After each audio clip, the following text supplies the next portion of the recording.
এই মুহূর্তে চট্টগ্রাম থেকে যোগ দিয়েছেন সহকর্মী আব্দুল্লাহ রাকিব। আব্দুল্লাহ রাকিব, র্যাব মহাপরিচালক তো কঠোর হুঁশিয়ারি জানিয়েছেন, তারপরও যেহেতু এ ধরনের একটি ঘটনা ঘটে গেছে, সেক্ষেত্রে যিনি নিহত হয়েছেন র্যাব সদস্য, তার মরদেহ পরিবারের কাছে হস্তান্তর করা হয়েছে। এ বিষয়ে আপনার কাছে সর্বশেষ আর কি তথ্য রয়েছে?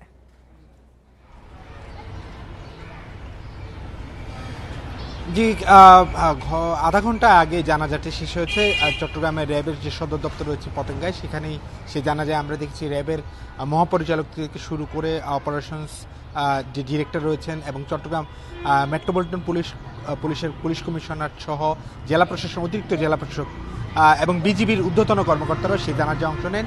আমরা জানাজার আগে দেখেছি আসলে তার পরিবারের সদস্য, বিশেষ করে তার দুই কন্যা, এক পুত্র এবং তার স্ত্রীর এক হৃদয় বিদারক দৃশ্যের তৈরি হয় সেখানে, এবং তার সহকর্মীরা এবং বিমর্ষ অবস্থায় আমরা দেখেছি তারা সকলেই বলছেন আসলে এই ধরনের ঘটনায় আসলে তার মৃত্যু তারা কখনোই কামনা করেননি।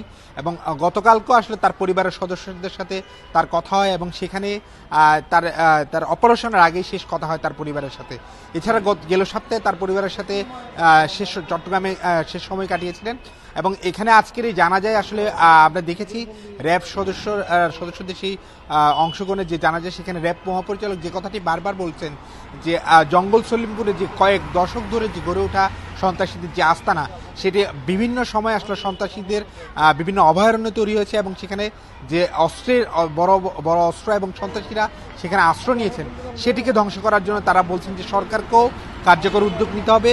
এবং তারা যেটি বলছেন শীঘ্রই সম্মিলিতভাবে সবগুলো বাহিনীকে নিয়ে র্যাব এই অভিযানটি পরিচালনা করবেন এবং তারা বলছেন যে সন্ত্রাসীদের কোনোভাবেই সেখানে তারা রাখবেন না। এবং সেখানে যারা অবৈধভাবে আছেন সরকারি খাস জমি দখল করে, আমরা জানি প্রায় 3100 একর জায়গা যেটি পাহাড়ি এলাকা এবং সেই গভীর এলাকা আসলে আইন শৃঙ্খলা রক্ষাকারী বাহিনীর পক্ষে অভিযান চালানো একটি কষ্টসাধ্য।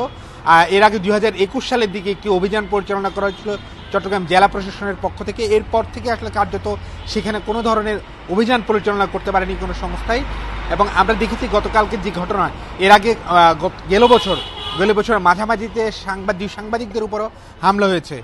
এখন পর্যন্ত যে এই ঘটনার পরপরই পুলিশের তৎপরতা বেড়েছে এবং হয়তোবা আগামী নির্বাচনের আগে সেখানে হয়তো বড় ধরনের কোনো অভিযান আইন শৃঙ্খলা রক্ষাকারী বাহিনী চালাবে এবং তারা বলছেন যে সন্ত্রাসীদের আইনের আওতায় নিয়ে আসা হবে।